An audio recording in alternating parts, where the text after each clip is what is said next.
10 years ago, a little girl ran barefoot through the golden cornfields behind her family's farmhouse, giggling as the wind chased her through the rows. It was just another quiet summer evening till she never came back. Her name was Lily, and she was only 6 years old when she vanished without a trace. No footprints, no screams, no answers. One moment, her mother looked out the kitchen window and saw her pink dress between the corn stalks. The next moment, nothing. For years, the family searched. Flyers, volunteers, detectives, everyone wanted to help, but the case went cold. The cornfield was torn up. The nearby woods were combed over. Rumors spread, and grief settled in like a fog. Her mother, Claire, never stopped hoping. Every morning she walked to the edge of that same field, waiting for something, anything, that might bring her daughter home. Now, 10 years later, something has changed. Claire was cleaning out an old, unused pig barn at the far edge of the property, one they had boarded up after Lily's disappearance. It hadn't been touched in years. Dust hung thick in the air. Boards creaked under her feet. But as she opened the heavy barn door, something inside made her stop cold. There, in the shadows, was a figure, small, still, watching her. Claire's heart froze. Could it be? Was it even possible after all this time? She took a step forward, whispering her daughter's name. But what she saw next left her unable to breathe. Claire's feet felt glued to the floor. Her hands trembled. As she stepped farther into the barn, the air thick with the smell of hay, rust, and something she couldn't quite place. The figure didn't move. A small girl, barefoot and thin, stood in the far corner, half covered in the dim light. She was dressed in old, torn clothes that looked too small for her frame. Her hair was long and tangled, but something about her face, her eyes, felt heartbreakingly familiar. Claire's voice cracked as she whispered again, "Lily." But the girl didn't respond. She only tilted her head slightly, as if unsure whether to trust the woman standing in front of her. Claire's mind spun. Could it really be her daughter after all these years? How could a child disappear without a trace and suddenly reappear in the same place where it all began?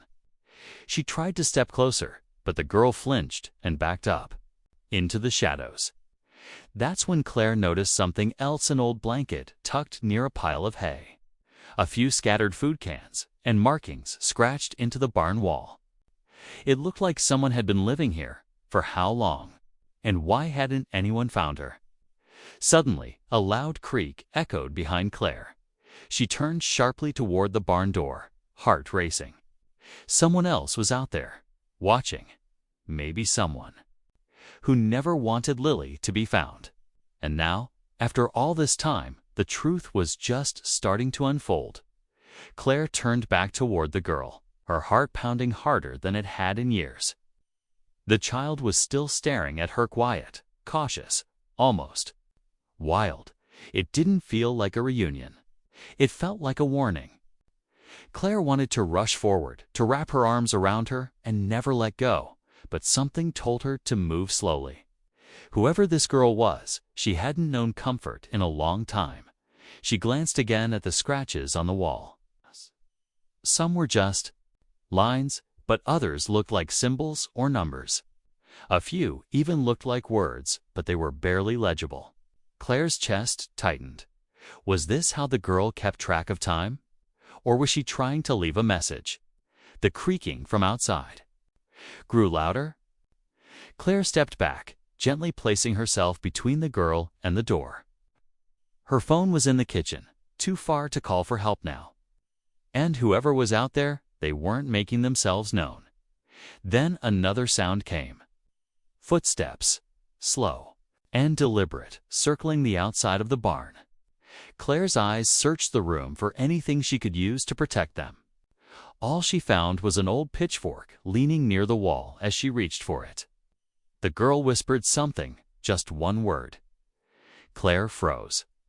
The name didn't match anyone she knew, but the way the girl said it, it carried fear. Not of being lost, but of someone returning. Someone who might have been keeping her there all along. Claire's grip tightened around the old pitchfork as the girl's whisper echoed in her mind. The names, soft, unfamiliar, but heavy with fearsome chills. Through her, whoever this person was, they weren't just part of the past. They were part of why her daughter had vanished. And now, it seemed, they might be close. Outside, the barn door rattled faintly. Someone was testing it, not knocking, not calling out. Just slowly trying the handle, like they already knew what Torhu was inside. Claire looked back at the girl, who had backed farther into the shadows, arms wrapped tightly around herself. "Did he lock you in here?" Claire asked, barely able to keep her voice steady. The girl didn't answer, but her eyes filled with tears. That was enough. Claire moved toward the back of the barn, trying to remember if there was still an old hatch or service door behind the feed bins. She hadn't been back here in years, not since they shut this part down after Lily disappeared. Dust filled her lungs as she pulled away some crates, revealing a small wooden door half buried in dirt. It was still there. The door handle was stiff, but it turned. Suddenly, the front latch began to shift. Someone was opening the main door. Slowly, quietly. Claire dropped to her knees and whispered to the girl, "We have to go now."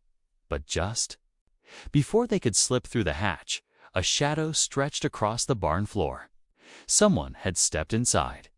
Claire froze, her body shielding the girl as the shadow stretched farther across the barn floor. The main door creaked fully open. A man stepped inside tall, wearing a heavy jacket and a wide-brimmed hat that shaded his face. His boots dragged slowly through the dirt, stopping just a few feet from where Claire had been moments ago. He didn't speak. He just stood there, scanning the space like he knew what he was looking for. Claire stayed crouched behind the bins, her hand gently pressing on the girl's back, urging silence. Her heart thudded loud in her ears.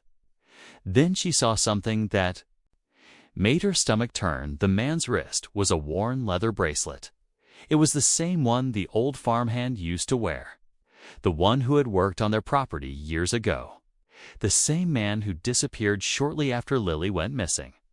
She remembered how strange he'd acted in the weeks before, how he always lingered near the cornfield, the way Lily would come inside quiet and unsettled when he was around.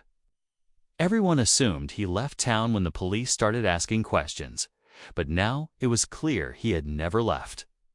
The man turned, his head slightly, as if listening. Then he spoke in a low voice, "You know, I always find you." Claire's breath caught. He wasn't just talking about Lily. He was talking about someone else, too. And that's when Claire realized this girl might not be the only one he had taken. Claire didn't wait another second. With a burst of adrenaline, she threw open the hatch behind them and pushed the girl through first. "Run. Don't look back," she whispered, then followed quickly, pulling the door shut just as the man turned toward the noise. His footsteps rushed forward, boots slamming against the wooden boards. Claire and the girl crawled through the narrow passage beneath the barn, their hands scraping dirt and stone. Behind them, the hatch rattled violently. Then it fell silent. Too silent. Claire's chest tightened. Was he circling around? They emerged near the back fence line, hidden by tall weeds and an old, rusted water tank. Claire helped the girl up and pulled her close. But just as they stepped into the open, the man appeared from behind the shed, his eyes locked on them. "She's mine," he growled. Before he could take another step, flashing blue and red lights flooded the field. A neighbor, having seen the barn door wide open for the first time in years, had called the sheriff. Officers swarmed the yard, guns drawn. The man froze, hands slowly raising. It was over, or so Claire thought.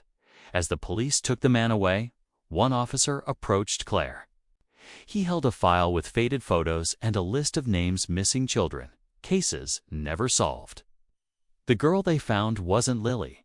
She had been taken from another town 3 years earlier. Claire looked toward the barn in disbelief. Then, "Where's my daughter?" she whispered. Claire stood in the field as the sirens faded into the distance, her heart heavy with a mix of relief and heartbreak. The girl beside her, though not Lily, had been saved. She was shaken and quiet, but safe now, no longer hidden in the shadows of that old pig barn. Authorities quickly pieced together that the man had used the abandoned space for years, moving from place to place and keeping his victims off the radar. The girl, named Ava, had gone missing from a nearby county, and her parents were contacted immediately. When her mother arrived, tears flowed freely, and Claire stepped back, letting the reunion unfold. But her own story wasn't finished. Lily was still out there, somewhere. The discovery of Ava gave Claire something she hadn't felt in years: proof that her daughter might still be alive. She sat down with investigators, sharing everything: the markings on the barn wall, the name Ava had whispered, even her memories from that summer night long ago. Every detail could matter now. In the following weeks, search efforts were renewed. Police uncovered more evidence around the property that hinted Lily might have been moved early, possibly traded, hidden far beyond the family's reach. It wasn't the ending Claire had hoped for, but it was a new beginning. She'd found a voice she thought she'd lost, and in doing so, gave another mother her child back.